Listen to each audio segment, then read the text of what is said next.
Hello everybody and welcome to the first video in a series for the SQE module on constitutional and administrative law.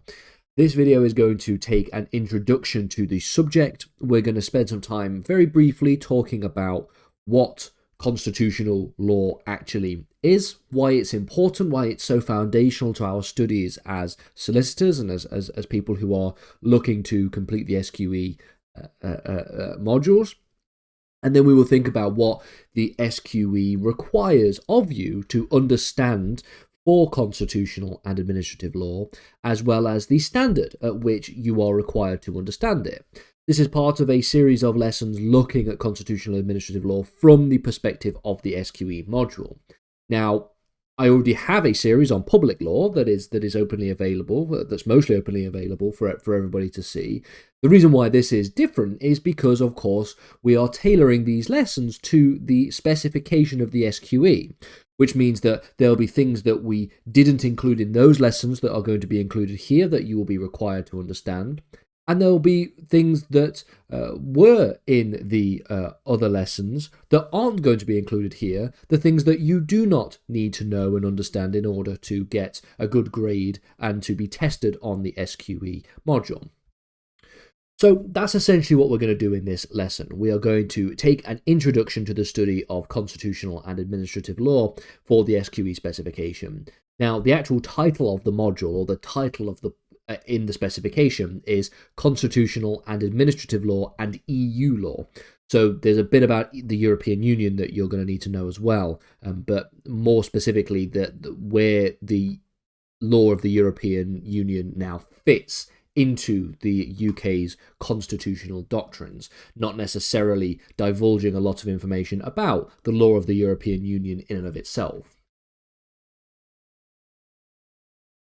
So the first question, then, that I want to ask is, what actually is constitutional law? Well, constitutional law fundamentally, then, concerns the fundamental building blocks of the state and the relationship between the state and various different institutions. It is through this, it is through the Constitution, it is through our constitutional frameworks that we can see that all law and legal administration is created, is adjudicated, and developed. It is the foundation of how the state operates as a legal system, fundamentally. So it is very, very, very important.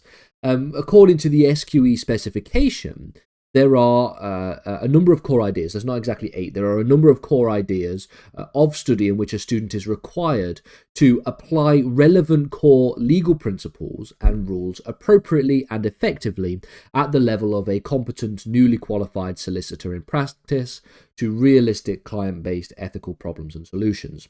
If you've watched some of the other videos on the SQE project that we've got here on the Law Academy, or some of the introduction videos for criminal practice or for tort or for dispute resolution, you will be familiar with this particular quotation. This is the quotation that you are required to have a knowledge of at this kind of level, essentially. So the reason why this is so important, and the reason why this is slightly different to the LPC, the legal practice course that was the prerequisite or the predecessor to the SQE, is that the legal practice course had a slightly lower standard that was required for your knowledge and your expertise. So I believe for the legal practice course, it was something akin to the level of a trainee solicitor that was required. But for the SQE, the requirement is for a competent, newly qualified solicitor in practice. So you've got to basically know this information, be able to apply this information to realistic, client-based ethical problems and solutions, okay, which obviously exist in the form of the problem questions you get in SQE1 and the essay questions and the sort of face-to-face examinations that you get with SQE2. And so you have to know it to quite a high level. And that's one of the things that makes the SQE so difficult, is the fact that you don't not only have to know quite a lot of the law, you have to basically know quite a lot of the legal system, but you have to know it at a quite high level. So what exactly do you need to know at a high level for constitutional and administrative law? What does the SQE specification require you to know and for you to understand? Well, the SQE specification lists constitutional and administrative law as part of the quote-unquote legal system section for the specification. So the SQE specification, of which the website I will link down in the description below or within the playlist, has, as part of FLK1, the first assessment, a number of different modules, including business law and practice, dispute resolution, contracts, torts, and then you have the legal system. Okay, and the legal system module has 3 submodules, if you will. So the submodules are the following: the legal system of England and Wales and the sources of law, constitutional and administrative law and EU law, and legal services. Now, the textbook series, a number of textbook series, including the University of Law textbook series, and the legal knowledge expansion on the specification, which we'll get to in a second, divides these 3 areas into basically 3 modules, 3 submodules, okay? And they are different things. So if you were studying law at university, for example, as an undergraduate, you would study these things as separate modules. So the legal system or the English legal system would be a separate module. It might be a sort of introduction to law module, and constitutional and administrative law would be different to that. And you probably wouldn't even study legal services at undergraduate level. So for that to be the case, then, what we're going to do is we're going to look at the legal knowledge section of the specification, which breaks down basically all of the things that you should know and sort of lists them in more detail. And it also divides this module into those 3 subcategories, into the legal system, constitutional law, and legal services. So let's look at that. So for the constitutional and administrative law and EU law, they look at 3 specific topics and areas, each of which is divided into a number of subtopics. So, for example, the first module that we're going to look at, and this is going to be the first part of the series of lessons, is the core institutions and how they interrelate. We're going to spend a few lessons, quite a few lessons in fact, taking a look at some of what we will call foundational knowledge. The importance of this is to just get you familiar with the idea of a constitution, and then the idea of our constitution in the United Kingdom as an uncodified constitution, how this differs to other types of constitutions, and what this means for the structure of the UK government.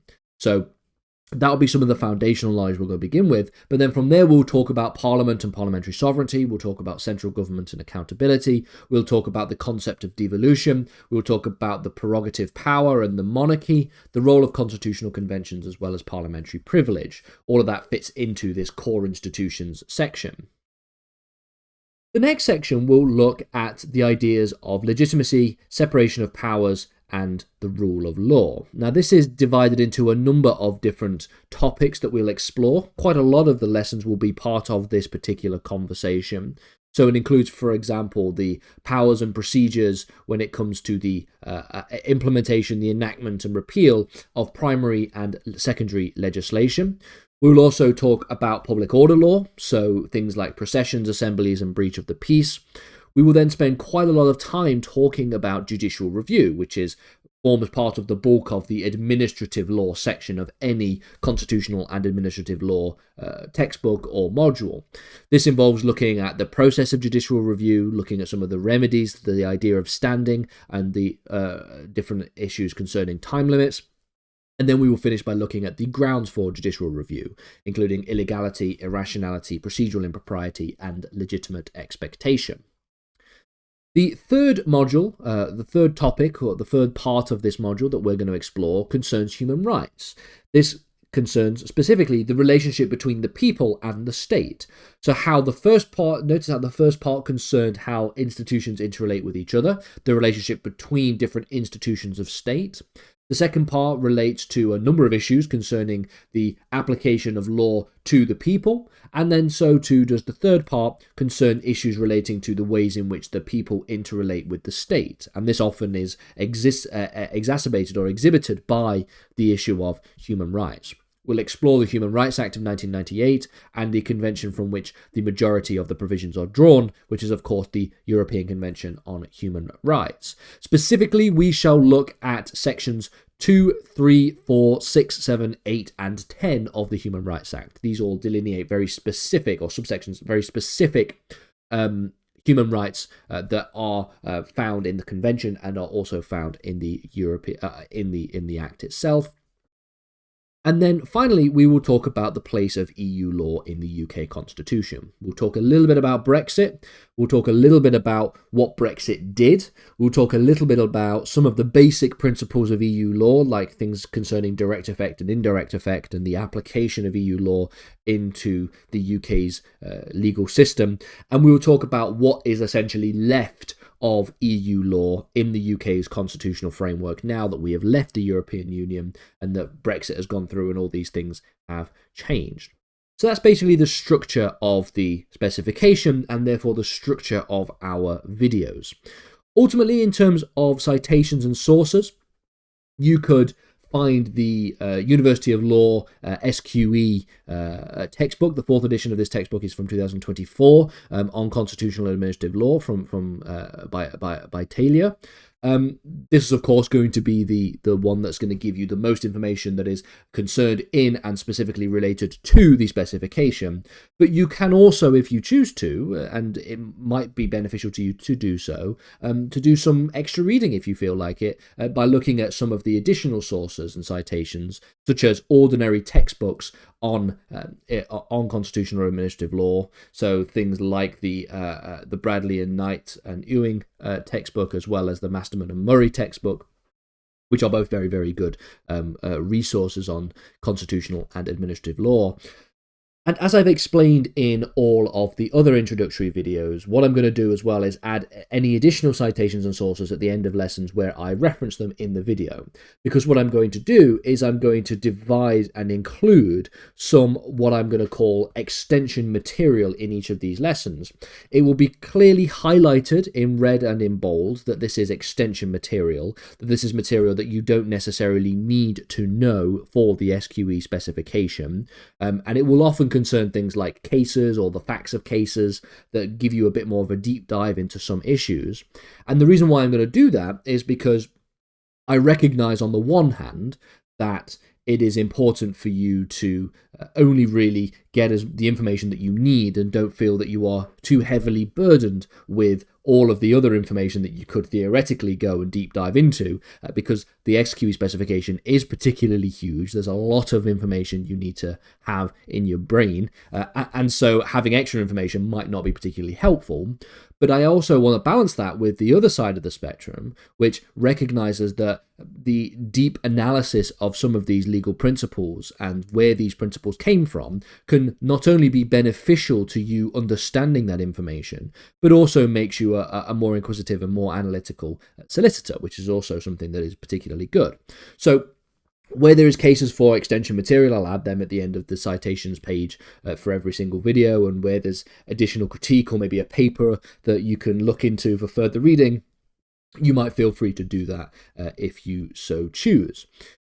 So I hope you've enjoyed this video. These lessons will be releasing within the next couple of weeks to a month's time, so not long now, and I'll be releasing the first 5 or 6 lessons free for everyone to get an idea of what these videos are going to be like before looking at putting the rest behind a membership system. And I hope everybody's enjoyed this video, and I hope everybody stays tuned for more videos in the future.